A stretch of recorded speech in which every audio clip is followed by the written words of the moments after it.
Hey, hi y'all. Hello, hello. Hey, buddy. Hi. What's going on? I'm talking on the live. Remember I used to do this. Hey, everybody. Hey, come on, dude. You all over my stuff. Hi, buddy. Hi. Say hello. Say hello, big face. Hi, my darling. How are you? I love you so much. I love you so much. You guys say hi. Stop being rude. Hi, y'all. Hey, family. Hello, hello, hello. Get away from my face. What are you doing? What are you doing? You guys see him. Hold on. Say hi. Say hi. Say hi. Say hi, big face. I just don't. He like to lick me in my face, y'all. I'm still not. I love my baby, but I'm still not really doing the whole dog licking me in the face thing. Hey, everyone. Hi, hi, hi. Somebody said, how are you? Saw you today. What up, Doe from the D? What it do? What it do? It's been a long time since I have done one of these. I haven't done a live in a minute. But I was just talking to my husband. I went out, you guys. I went out today. I went tonight. I'm so excited. I had a wonderful time with some beautiful women. Hi, Industry Bliss. Long time no see, y'all. I ain't been on live in a minute. But I co-hosted a really awesome event at Lock and Key in Atlanta. And you guys, listen, y'all might not know this about me, but I don't go outside. I go outside to work, you know, run my errands, do my thing, whatever. But I'm a whole grandma, and I really don't go out like to events. Well, I go to events for work, but I don't go out to like shake a tail feather, if you know what I'm saying, and fraternize and whatnot too much. And I did today, and I really enjoyed it. It was really nice. So you guys make sure you, he over here wants a snack, y'all. He wants some cheese. Daddy says you can't have no more snacks because it's messing up your stomach. Go ask your daddy if you got some cheese. Go ask him, because I don't want to fall out with him. But I haven't really gone out just because, you know, it's a lot going on out here in these here streets. And it was good to get out. Lock and Key is a really nice restaurant, nice vibe. Shout out to Rashawn and Keisha. Hello, hello. Yes, sociable introvert. I'm an ambivert, you guys. I'm an ambivert in the truest sense of the word. I go out and I, you know, do what I gotta do. And then I like being in my solitude at home with my husband and my grandson and my dog and, you know, writing. I've been doing a lot of that writing lately, which I'm really geeked to share it with you all. I know it's a lot going on. I've been trying to like unplug from some of the madness that's happening out here because as an artist, you know, the whole saying Erykah Badu said, I'm an artist and I'm sensitive about my shit. Artists are super sensitive. Not that other people aren't, but I'm saying it's just hard to watch a lot of what's happening out here. Because I just remember I grew up at a time in the music industry and the entertainment industry where things were very different than they are now. And now I'm learning every day that a lot of things that I thought were one way actually ended up being another way. But we learn something new every day. And the whole point is when you realize that things are changing, you either have to figure out a way to adjust and change along with the many things that change, or you find something else to do. And I am in the process where I really have been thinking about the entertainment industry, and I've been thinking like, what is next? Right? What, you know, we're discovering that a lot of things ain't what they seem. What's next in entertainment? Will we ever get back to the point where you have artists that are really developed and super talented and making great music that inspires culture and inspires positive, good things? Or do we need to embrace that the landscape of entertainment and media is forever changed. And those of us who remember a time when things were very different, I'm not necessarily going to say when things were better, because what we're discovering is that shit just wasn't always as hot as we thought it would. As we're looking back and we're seeing that a lot of strange shit was happening. That was happening behind closed doors is now being revealed. And then you start to realize that, well, maybe this is the reason why, you know, R&B music and love songs and inspirational songs slowly started to go away, because they wanted to usher in a different language for the people. And that language was a lot of times derogatory towards women, disrespectful to elders, perpetuating shit that had our youth really living reckless, being reckless, and we somehow embraced it and gave it a name and called it culture. And it's just so different when you get older and you look back at it. Okay, so ain't that many of y'all on here tonight I can share this. So on my way to this really awesome event, remember, go check out Lock and Key in Atlanta. It was really nice. But on my way to the event, I was riding through the hood, right? And I was just thinking to myself, and I do it sometimes when I go home. I would recommend that anybody who wants the reality of what's going on in the Black community, like, yeah, you can find certain things in social media, right? You can find certain things online and images and shit that's doctored up and edited and made to look a certain way.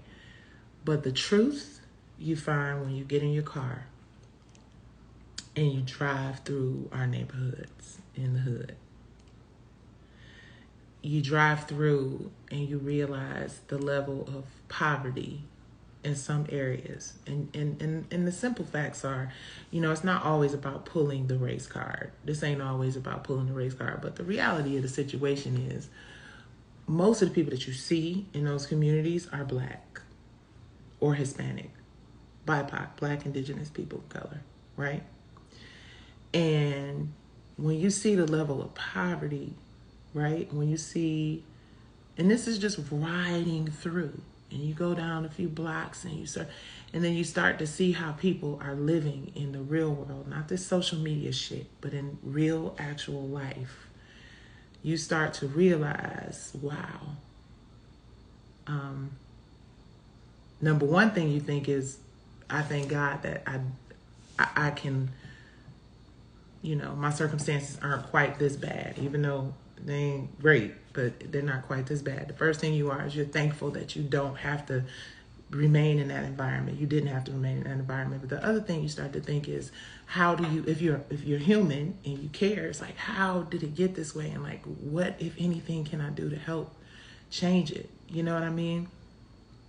And I rolled by through the hood tonight, and I was like, or this afternoon, and I was like, where did all this shit come from? You know what I'm saying? When you in Detroit, why is there a liquor store on every corner? You know what I'm saying? Why are there, you know, people with mental health issues that self-medicate and become addicts walking up and down the street? I saw this sister and I was like, wow, like, I was just thinking to myself, damn, like, I would really love to, you know, just help, just be like, sis, look, you know, maybe try this, because she was like, you know, and it looked like she might have been going through something mentally, but she was just, it was crazy. And it's just like, you want to help, you want to try to figure out a way to make it better if you're a decent person. And it made me think, even going further, there's a point of this whole conversation. It made me think about the industry that I work in, and I've worked in for the last 30 years. And it made me think about, you know, the messages that this industry that I work in has spread throughout our community. The the truth that the people are experiencing and rapping about or singing about, whatever, most of them, right? But I was like, what if the people in power who are positioning our young hip hop moguls, up and coming moguls, artists, creatives, what if those people took a ride through the hood? Had those people ever taken a ride through the hood? Do those people have any idea, those people in power, do they have any idea of the impact of what they market and promote as culture? What that impact is on our communities? What that impact is on our kids and their futures? Are there any executives brave enough to take a ride through the hood to see exactly how the TV shows and the music that you promote and the narratives and the toxic images and the destructive shit, to see how that really impacts a community? See, the thing is, you know, even with some quote unquote bougie black folk, right? The thing is that we forget sometimes. You feel me? Like sometimes you forget because you're in the comfort of wherever it is that you live and you're not living those experiences in the hood like a great majority of our people are. See, that is the thing that is, you know, the biggest issue, right? There are far more of us in our communities that are living in poverty than there are those of us who are multimillionaires or, you know, shit, even 100,000ers. You know what I'm saying? Because black people have just historically not had the opportunity to come out of, you know, the rut that slavery put us in. Right? It's we have this mentality that, number one, there's not enough, which is a lie, because there's plenty for everybody. But also that the only way you can get it is to hurt somebody who looks like you. Either in the things that you sell, and the things you say, and the things that you promote, or in actually physically, mentally, spiritually, emotionally hurting people because you are so broken yourself that you just do fucked up shit. Like, here's the thing. Everybody's so shocked about the shit that we see in the news or online. Oh my God, I can't believe this happened. I can't believe. First of all, we didn't believe it both times. You couldn't believe it when you were seeing it, and you didn't believe it before you had to see it in order to not really be able to believe what the fuck you was looking at. It's backwards as hell. If we probably, maybe, paid more attention and took more seriously people when they said shit like, hey, this happened to me. Especially, this is the thing about, like, with the Cassie lawsuit, right? And I don't want to get too deep into all of this because, like I said, it just blows my mind that people are just so shocked and appalled, but at the same time, people aren't that shocked or surprised because, you know, there's always been whispering and room, you know, it's all relative, right? Abuse, mentally, physically, spiritually, and emotionally of any kind is just fucked up. No matter what the justification for it is, intentionally causing harm, intentionally causing pain to another person is some real internal fucked up character flaw shit. I'm sorry, it's after midnight, so because I tried to do the whole thing where I wasn't, but you know, shit is crazy, so I can't really filter myself that much. But you know, it really is terrible that anybody would be abused, but there's a certain kind of person. There's a certain kind of person, and it's groups of them. And boy, when I say they are growing, that just feeds off of the destruction of other people. There's a certain kind of evil, dark, terrible, destructive energy that just feeds off of other people's pain. And I think the reason why people are responding or reacting to this whole new shit that we've just seen videos for, document, whatever, is because it feels like the tables are finally starting to turn a little bit, right? And very powerful people, and it ain't just one. This industry was built upon the destruction of souls and people's livelihoods and communities. I don't care who don't want to hear it, who don't like it, who don't agree with it, been in it for 30 years. It is one of the most toxic, destructive, damaging businesses you can be a part of. There are no real success stories if you really think about it and break that shit down, and if you really consider it. How many real musical entertainment success stories are there? I mean, one might say Michael Jackson, but you know, that doesn't take anything away from his talent and his gift. Very successful at sharing his talent and gift, but in terms of like living a long, full, healthy, productive, happy, successful, generational wealth building and wellness building life,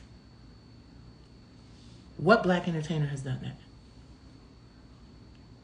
All the geniuses, and it's crazy because I've, said I was going to move away from all of this because I've been talking about it since 50,000, 11 million, 100,000, 50 million, trillion years. And just like with the Cassie video, just like with Cassie filing her lawsuit, people looking at her sideways. And just like with Monique saying, it's just never, so it brings me to this. So it brings me to this.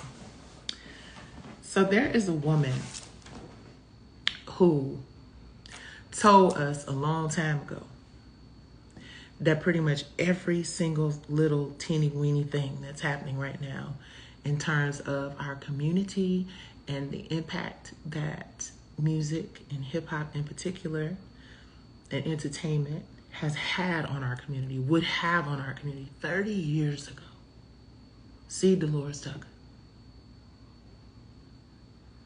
That's why it's 4 of y'all on this live, because the OODA, owners of the algorithm, and they own all of that shit, right? They don't really want us to be enlightened and educated on things like this because it's a big fat ass I told you so. When you think about what C. Dolores Tucker tried to do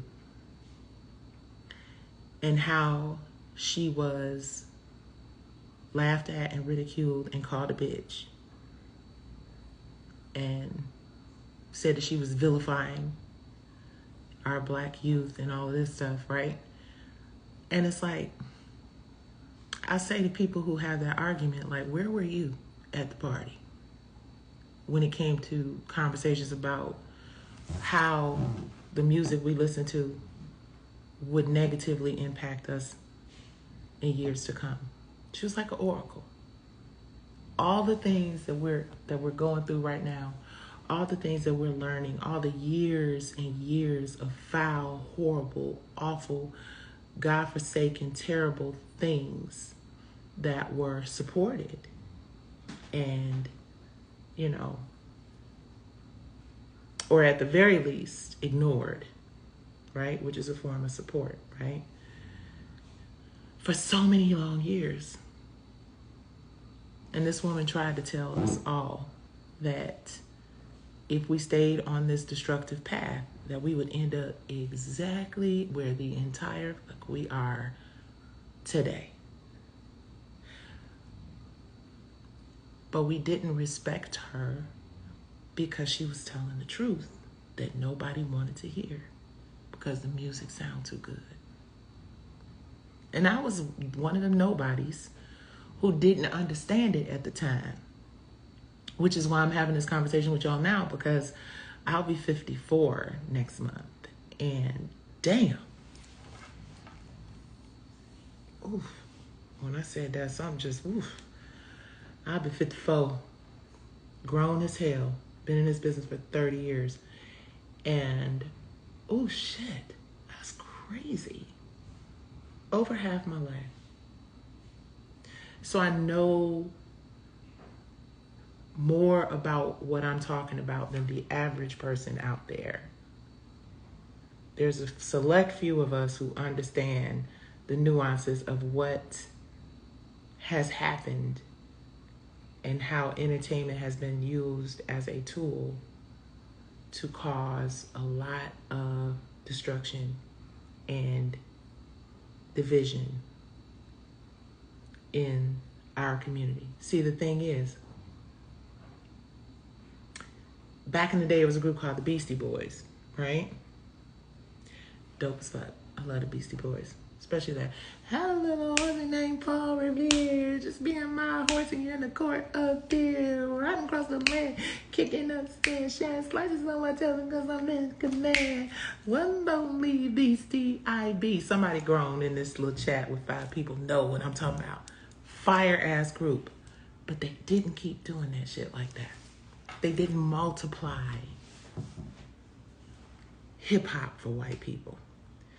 Number one, because nobody does it as good as black folks do, but also, I believe, and this isn't a fact, this is just a thought, but I believe that the reason why they didn't do that shit is because maybe they understood that there may have been something to what C. Dolores Tucker was trying to tell Congress and everybody else many years ago about the negative impacts of unchecked hip-hop. Not hip-hop as a culture, not all of it. But at the end of the day, when you really think about it, it's like, how are children, because that's what most of us were, you know, or young adults in our early 20s, and some of us even younger than that, how are we determining the wave of the culture? Like, I get that the youth, you know, dictate the trends and this and that and the third, but like in other groups, right, with Asians, with even Latina, you know, Caucasian, Indian, they don't make the excuse that derogatory shit is just a part of their culture, and that is why they embrace it and they do it. They don't allow you to, or not, they don't allow you, they just have a certain cultural system, I guess, that doesn't endorse, you know, Indian men running around calling Indian women, you fuck bitch, you know what I'm saying? Interesting point in all of my research. I'm gonna turn the corner, but I'm gonna bring it back. We're gonna get back on the highway in a minute. I realized doing research that the largest ethnic group that represents strippers, well, who would y'all think that group would be? Who do you think the largest ethnic group in the world of strippers is? Black, white, Chinese, Asian, or Latina? Now, I thought, with my thinking I know some shit and found out that I didn't know shit at all, that I thought it was black women.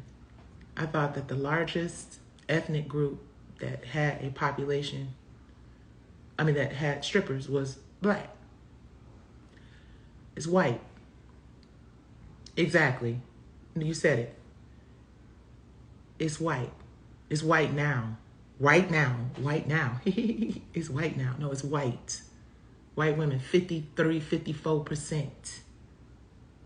So I ask, if white women are the majority when it comes to stripper culture and a stripper lifestyle, then why is it so popular among black people in such a derogatory way?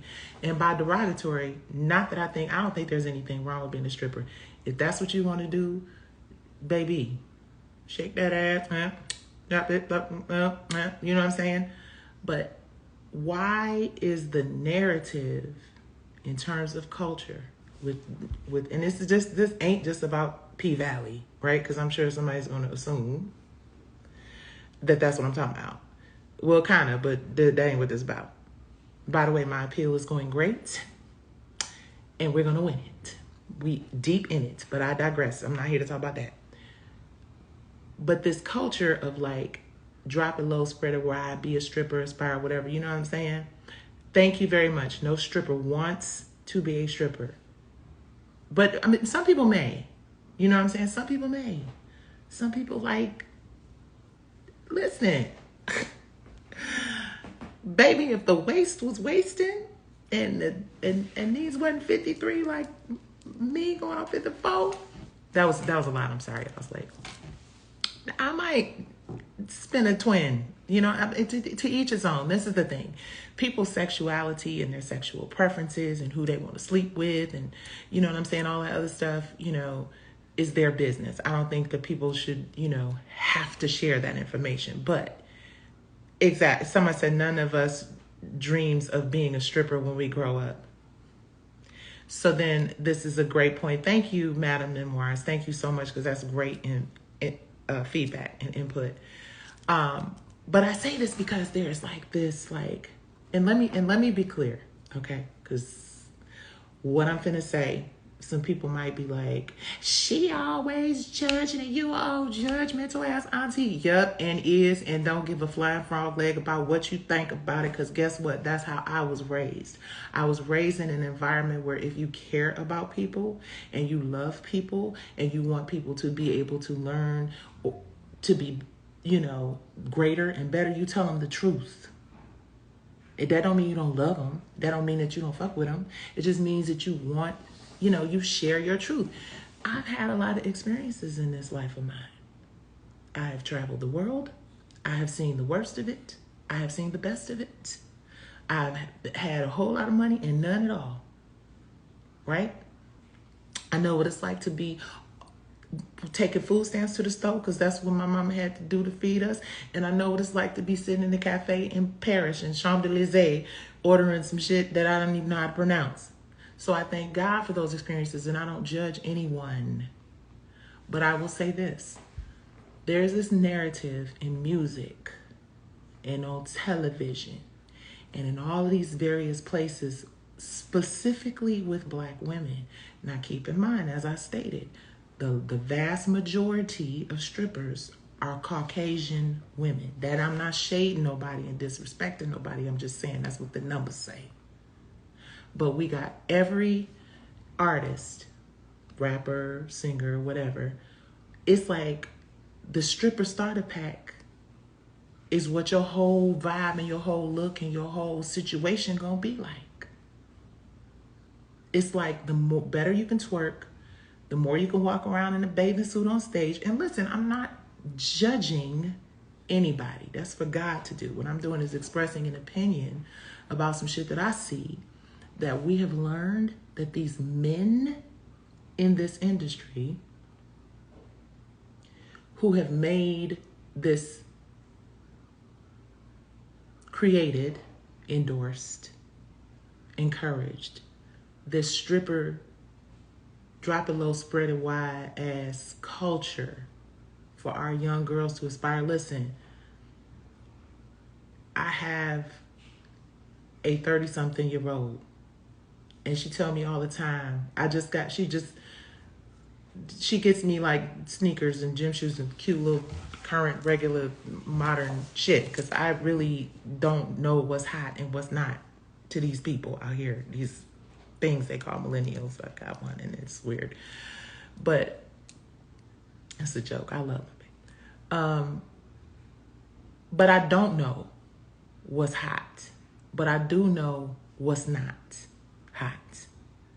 And what's not hot is this idea that a lot of misogyny has ingrained in our women, that you have to show sexy by twerking and showing your ass and getting your titties done and your waist being, you know, like, Sade is probably is, was, and always will be Sade, one of the sexiest women alive on the planet, on the face of the whole United States, of the world, of the globe, of everywhere.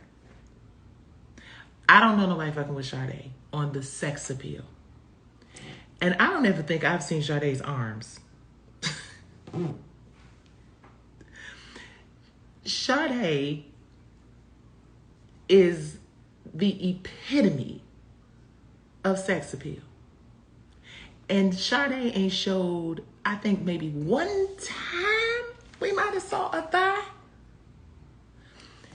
And I know everybody doesn't express themselves and their sexuality and their desires the same way. I get it. And I know a lot of us aunties, I'm not trying to say wear pantyhose and, collars and whatever. I'm just saying, like, don't lead with your ass. Don't lead with your body. Lead with your gift. Lead with your mind, your spirit, your glow, your magic. Because we know now, because we see folks getting dragged down hallways of hotels, right? We see people covering up shit, horrible things that have happened to women and girls who are just trying to figure out how to get by, trying to figure out how to make sense of it all. It's hard enough, right? But now you're in an industry with people who are abusive and want you to go out there and literally show your ass in every way for $1. And this is the thing that's the most upsetting about it, and the reason why I stay on a soapbox talking about it is they're selling y'all to us. All of them narratives and them images and that stripper culture and that beefing and P-U-S-S-Y. I hate that fucking word. And it's just like, and not because of the show. I just hate the word. Look, there I go. It just somehow always connects. That's not what it's about. Because I'm handling y'all in appeals court, right? We ain't got to talk about it no more. We can handle that with 3 judges this time. But they're selling it to us. They're selling it back to us. They're trying to make money off of us subscribing to our destruction. They're making money off of us encouraging our girls to be out here with no morals and no integrity and no respect for the elders, right? And part of the reason why a few of us are as vocal as we are is because we had the benefit of aunties and moms and grandmas and neighbors and shit who did not hesitate to let our asses know when we was out of pocket, right? Because that is how the circle of life continues to thrive, right? Everybody doesn't have an example of somebody that's gonna say, girl, now come on now, you ain't gotta show your ass like that, right? But now it's gotten to the point where, and listen, people grown, so you do what the hell you want to do. But when someone is more grown than you are, meaning they have lived this life a little longer than you have, they've had a few more experiences, and while y'all think that because we are not millennials and Gen Zers and stuff that we don't understand certain shit, no, see, this is the thing. We understand what was, we understand what is now, and we understand what in all likelihood is going to be, like going back to C. Dolores Tucker, Madam C. Dolores Tucker, who tried to tell everybody that if hip hop did not adjust, that it was going to destroy. And now we're sitting here looking at 30 years of destruction. And the lady sat across from the people in Congress, and she sat across from all these folks, and she tried to tell everybody, but people just did not listen. And it's so familiar. It makes me think about my sister Monique. It makes me think about so many other people who have just tried to say, hey, listen, there's a brick wall about 6 feet. You ain't gonna be able to see it, but if you keep going this way, you're gonna hit it. And by the time you see it, it's gonna be too late. That's what C. Dolores Tucker tried to tell us 30 years ago. And now everybody's, oh my God, did you see the video? Did you see the video? And now that we've seen what we've always heard, what we finna do? How is this going to positively impact the Black community, the culture? Because here go the thing. We have been living in the culture that said individual was very responsible, instrumental in creating. Can't take nothing away from the genius, but then it's like with R. Kelly, same thing. With Bill Cosby, same thing. With Michael Jackson, same thing. It's just crazy. And it's a story, and it's a headline, and it gets people talking. And maybe you get a George Floyd moment out of it. And by that, I mean no disrespect, but I think those of you who be thinking like I be thinking know what I mean. You get a good DEI couple of years because people are like, wow, this shit really did happen. And it really did beat the shit out of somebody. You know what I'm saying? And then we get the sympathy vote. But what do we, as a community, as a people, what do we do? Because, see, here's the thing. It's time to stop being all up in the videos dancing. It's time for us to now take a step back and be like, okay, 30 years. And if you are old enough to remember what happened with Tupac and Big and where you were when those things happened, and then you really process it and be like, these guys were not even 25 years old.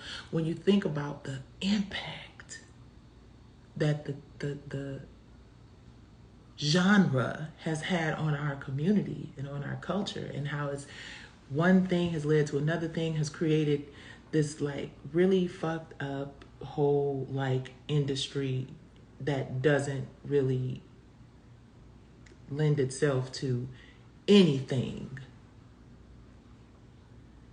but destruction. Who do we have? Black people.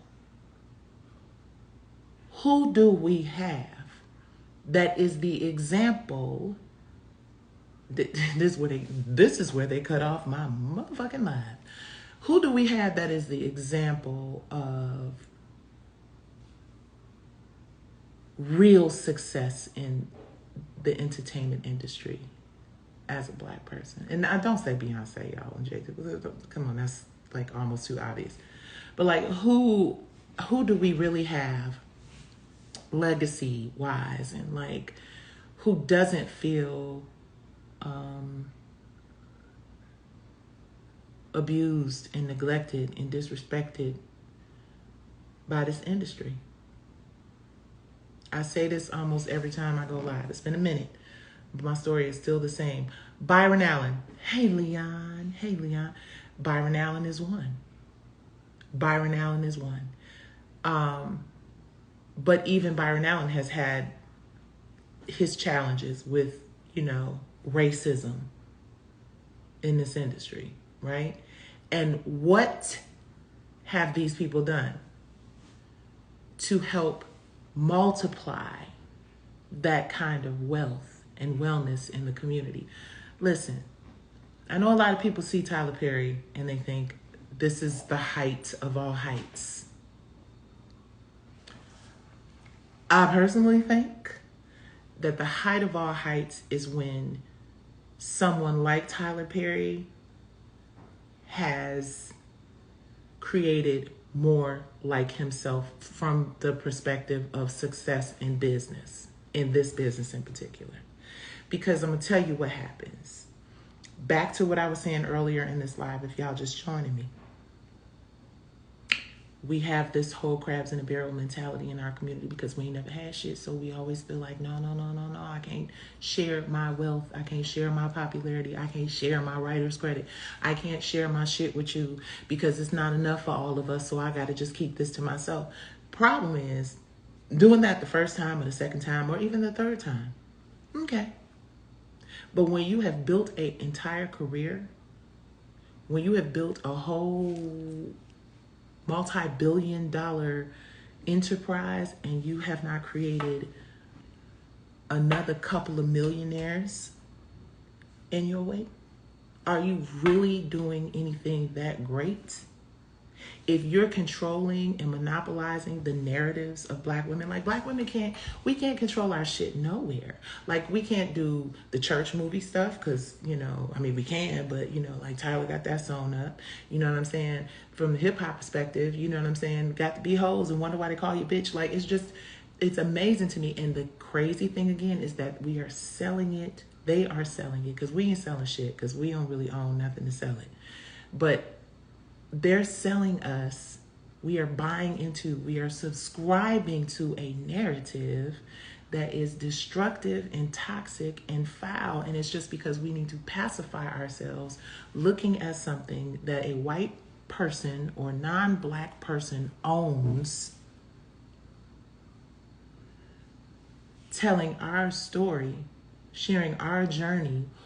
And if they're not doing it directly, they are hiring someone, Katori motherfucking Hall, to be the face of, the Black face, no pun intended, of some shit that they own that tells a story through their lens, filtered by a Black face, meaning somebody that they can tell what to do and how to do it and how to tell the story.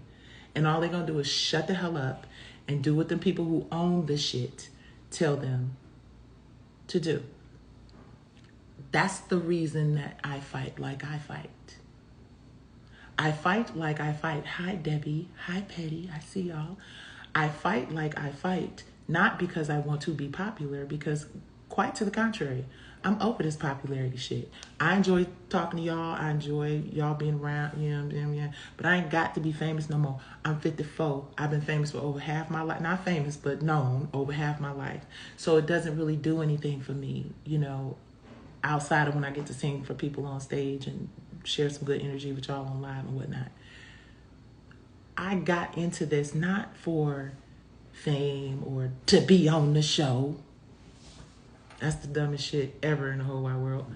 But I got into this because I understood through seeing the success of Tyler Perry. Thank you, Chunky. Thank you, Chunky Monkey. Got into this because the success that I saw Tyler attain by ownership, right? By him having ownership of his shit. Like he said in Maxine Baby, with Lionsgate nonetheless, which is part of the reason why I just knew it was a no-brainer for me to do it. But they had other plans, and we're going to talk about it in appeals court very, very soon. Thank you, Jesus. But ownership. Ownership is the only way we can succeed. People thought Diddy owned Ciroc. We running around here doing the dance with the bottle.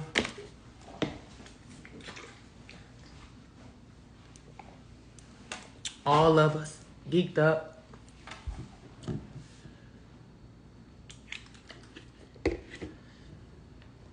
And that ownership ain't ownershiping. Because ownership means that you actually have a legitimate say in shit. And the most frustrating thing is that Black people mean so much to the bottom line of all of these streaming companies and all of these social networks and all of this shit, and we don't own now bit of it. None of it. And they're selling it to us with these black faces attached to it as if they own it, and they're nothing but high-paid marketers. Why can't we market the shit that we own the same way we market the shit that they own? I'm gonna ask y'all one more time, and I need somebody smart to give me an answer that makes some sense. Why can't we market and own shit that we own the same way we market and promote the shit that they own? Now, I'm gonna say one reason is because niggas wanna impress niggas. You wanna look like you got a big bag from somebody. You wanna look like you got more money than the person over there. Like, we don't understand the value of holding out for ownership, for equity. That's the reason why I almost lost my house fighting for my case with P-Valley. Not because I wanted to be fresh and impress nobody in social media, because generational wealth and generational wellness and having the opportunity to own the content that I create in my brain, in my heart, in my soul, in my spirit, that Katori Hall got $100 million to produce, that is 3 seasons, and she produced shit else in 3 seasons, but 2 seasons of a show and 5 million, how, I don't know.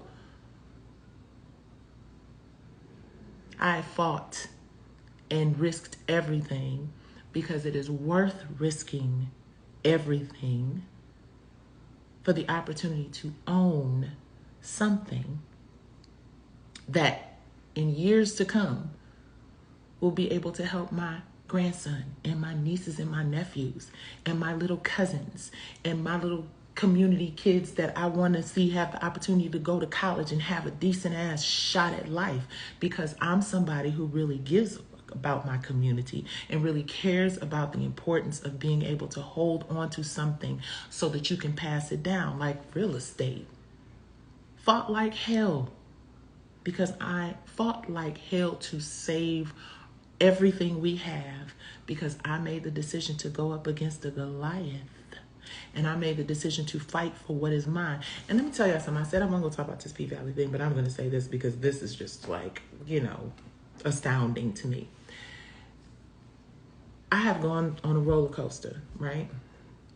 I have gone from, oh my God, what did I do? Lord Jesus, why did I just risk everything for this case, to, well, just bipolar, just highs and lows. 4 years. 4 years, y'all. 4 years. 2020, that shit came out. 4 years, right? And I think back on how I got here, right? And the choices and the decisions that I made, knowing that people be like, she cloud chases, she just that, the third, but ask me if I give a flying frog leg. Wouldn't be doing what I'm doing right now if I did. I said, why? How did you get here? What, and I was reading, we're in appeals court right now, right? We filed our brief. Everything is moving. Ooh, Jesus, my prayer warriors, please pray, please pray, please pray for me. Pray, please pray. Okay. Filed our appeals. They filed an answer. So I'm kind of like, I've been, watching all the oral arguments with the appeals court. And for those of you who don't know, let me give y'all the quick and dirty, right? So filed a lawsuit. Before I filed a lawsuit in 2020, before the lawsuit was filed, we went through a process of trying to work this shit out without it getting ugly, right? I didn't want to be suing another woman of color. I said, hey, listen, we know what it is. Here's the comparisons. Can we just do this quietly? That didn't work. Can't be nice to motherfuckers because that didn't work. Sorry. Ultimately had to file a lawsuit. Was in Atlanta for about a year and some change. And they moved it. They moved it from Atlanta to LA. And I was like, why did this happen?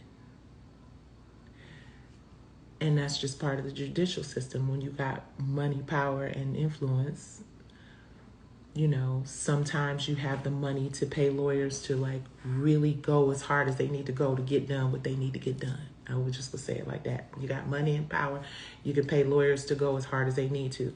I, of course, don't have billions of dollars like my defendants do. So I had to cut a couple of corners here and there, right? So anyway, we ended up in LA. And ultimately, after going around in circles, I wasn't going to get discovery. Discovery is an opportunity that you have for everybody to pull their, you know, evidence and all that shit together. And we had discovery. I can't tell y'all what happened in discovery with Katori Hall or the CEO that I left my stuff with because they don't want anybody to know. So they redacted the discovery, right? Which is like, I was like, wow, I just thought like when you get ready to go to court, everybody had to stand up and tell the truth, and you couldn't hide the truth. Now they swore under oath. They took an oath in the discovery, but they redacted everything. So y'all will never be able to see what the answer to the questions were when we asked Katori and the CEO about certain things. They don't want y'all to see that. They want that to stay redacted. So I was like, what the fuck? Like, I paid all this money. Like, that.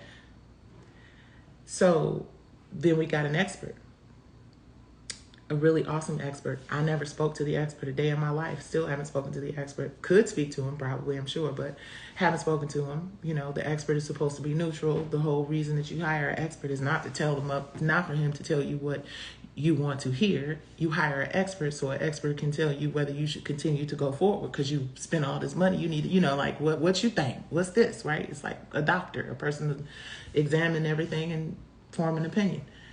So we got an expert's report, and the expert's report was very clear and leaned heavily in my favor. And they got it thrown out. They got it thrown out because they have lots of money and lots of lawyers to file lots of papers to do lots of things to just, you know, it is what it is. So ultimately, in December, the judge threw my case out. The judge said after many moons that no reasonable juror would look at my evidence and see any similarities. So this is where we are now. We appealed that decision with the Ninth Circuit. The Ninth Circuit is where 3 appellate judges all look at the same evidence and they decide whether or not to allow us to go forward to trial, or they agree with the judge. So I had to really do some soul searching and really do some processing so that I could handle whatever the decision is that comes down from the appeals court. And I had to accept that here now, if 3, you okay, Kato?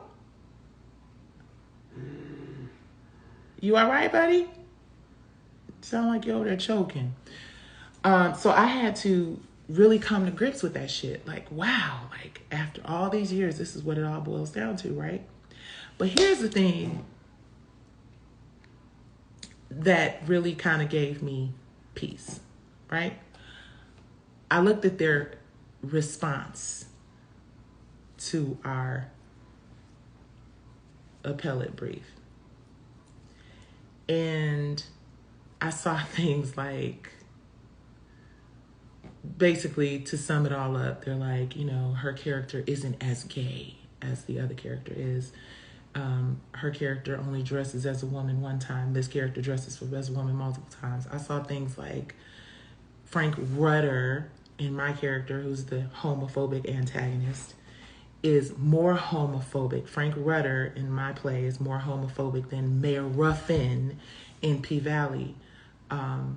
He's more homophobic, and one character is more motivated by money, while the other is more motivated by his homophobia. Like and I started thinking to myself, well, aren't all of these things that you present before a jury? Like, aren't all of these issues, you know, supposed to go before a trier of fact, right?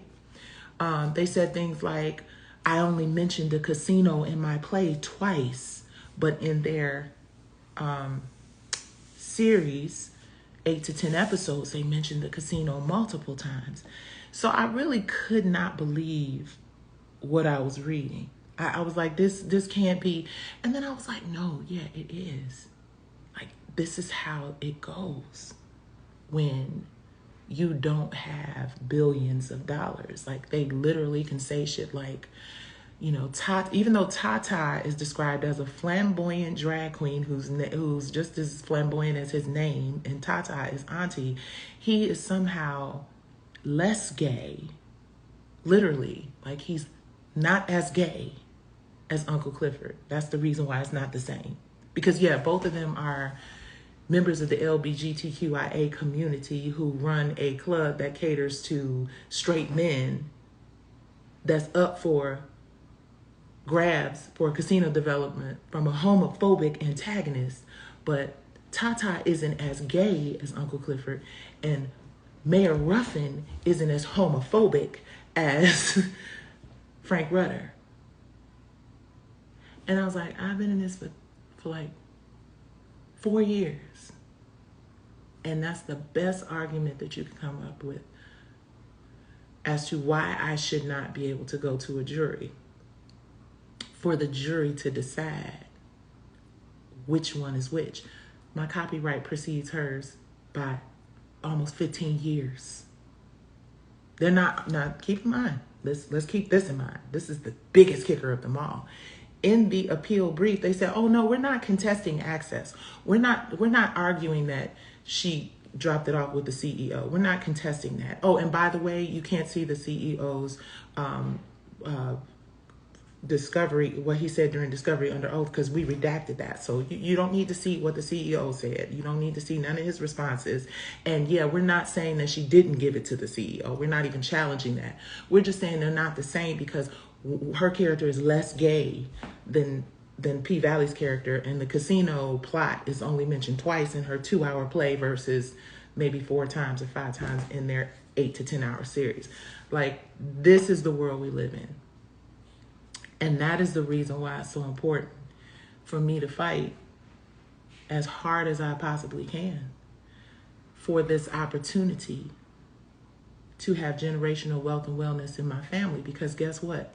I wrote that shit all by myself. Didn't nobody help me write Soul Kittens Cabaret, i.e. P Valley. Nobody helped me write that shit. But Katori Hall had $100 million and several writers' rooms. Now that I can share because that she said publicly. Several writers' rooms to come up with the same beginning, the same middle, and the same end. And I am flabbergasted at how the system would allow a case from a single individual, Black woman, with copyrights way before Katori Hall and them folks, with the same story beginning, middle, and end, with not having billions of dollars, who had enough faith and was willing to risk the crib and everything else to fight for something I created out of my brain that has made hundreds of millions of dollars, allegedly, potentially. Like, if they gave her $100 million, I'm sure they was expecting to get back at least 3 or 4. I have a sister with brain cancer. I lost my mama and my daddy. I lost my best friend and group member. I damn near lost my house.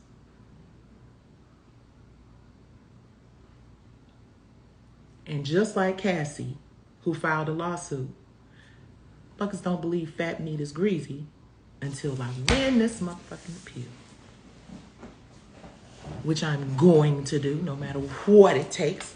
Because see, here's the beautiful thing. The Supreme Court just ruled that ain't no statute of limitations when it comes to collecting your coin for things that you created that you did not get paid for.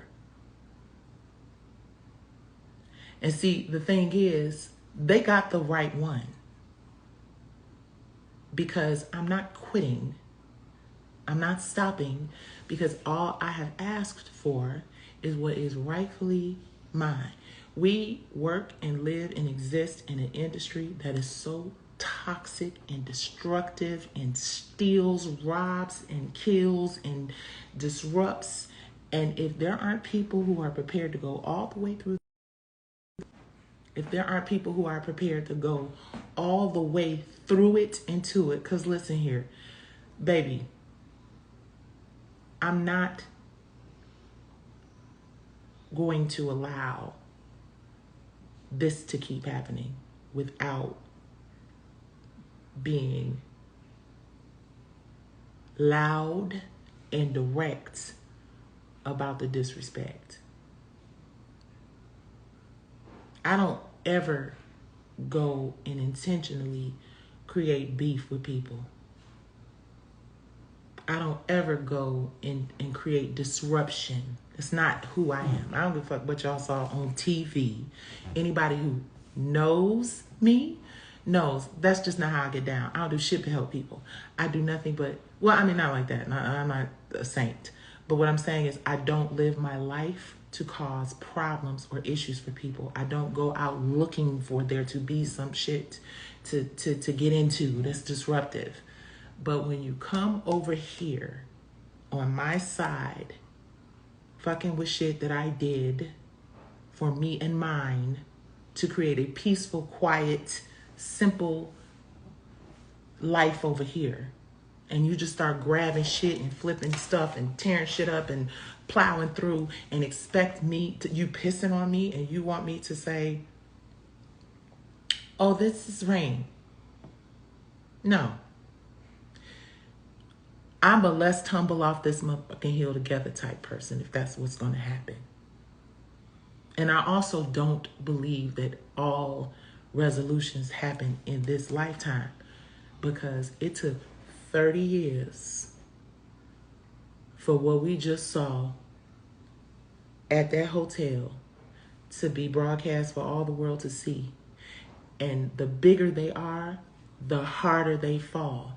And when you with God's people, just like with Cassie, now I wish my shit went as fast as hers did, but when you are messing around with God's people, especially those of us who are out here trying to do God's work and really try to do positive, good things to help other people, it's going to be tenfold. Because here's a little tidbit. I put it back on them every single day. Before my feet touch the ground, I thank God for giving me this day. And I get to making sure that I ask him to handle those things that are difficult and sometimes seem impossible. See, I'm just not a disruptor unless I have to save myself and my family and the people I love and I care about. And I just think more Black people in general should really start understanding the importance of us all standing together. Shout out to Marilyn Mosby and her entire team who just did a wonderful job standing with that sister. Shout out to all the jurors who were brave enough and fearless enough to make the decision that they made in reference to Donald Trump. Listen, it's coming down. The eclipse brought with it a spirit of karma, the great equalizer, handling shit for those of us who don't have millions of dollars in the bank. See, nothing Katori and Lionsgate and Stars and anybody who knows and intentionally has ever done anything like this to anybody. See, nothing good is going to come to you. You are not going to succeed at anything when you are y'all better ask about it. You will not succeed by doing others harm, no matter how slick with it that you think you are. Because see, here's the thing. Somebody that you don't think is going to grow a conscience and turn on your motherfucking ass might just do it. And I'm telling you, stranger things have happened. So, yeah. And somebody said Mercury retrograde is around the corner. Listen, this is what I believe. I believe that what you put out, you surely get back. There's some things we can never change. You know, people live and people die. People, you know, are healthy one day and sick the next. And, you know, that's all I believe in God's divine order, right? But when you go out of your way to intentionally cause and inflict pain and trauma and horrible shit on people, you're gonna get it back tenfold. That's why this shit ain't working. Come on, season 3. Listen, I'm gonna say this, and I'm gonna take my old ass to bed. Season 3 is contingent upon what happens in this appeal, because if I have my way about it, that show is over. It's done. Please know that if I have my way and things lean in the direction of my favor in this appeal, it is a wrap. I want it back. And I've never felt as convicted and as confident about it, one way or the other, whether it comes back to me or whether you lose it another way. Ill-gotten gains will never succeed, ever. So grow a conscience, honey. Tell the truth. Shame the devil. Because I'm telling you now, I'm not giving up. And I'm not quitting. And I'm not about to lose either. So let it be another 4 years, or let this shit be done on Monday. I'm not quitting. One way or the other, redemption will be mine. That's it. That's all. And as it relates to all of the weird shit that is happening out here in these entertainment industry streets, I say to y'all, pray, because I think that this is just the tip of the iceberg.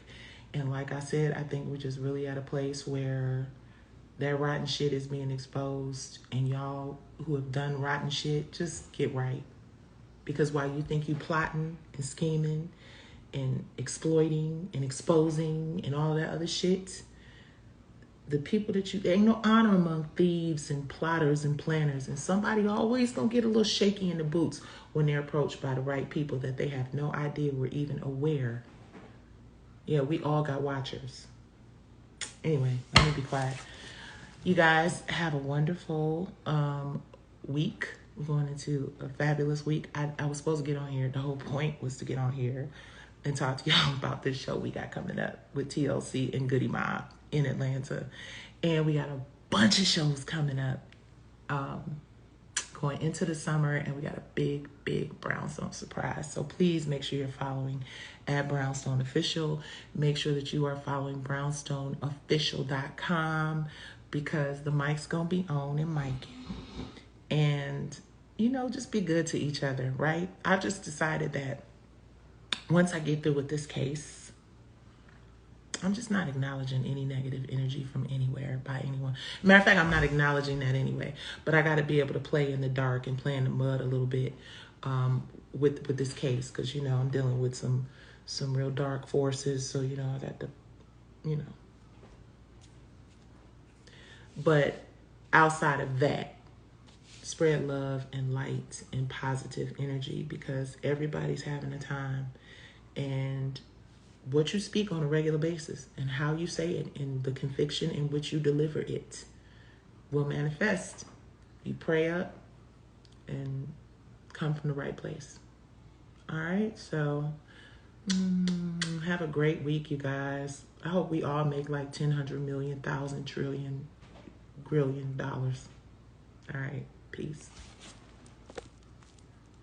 Oh, and more important, I hope we stay healthy, happy, and live long lives.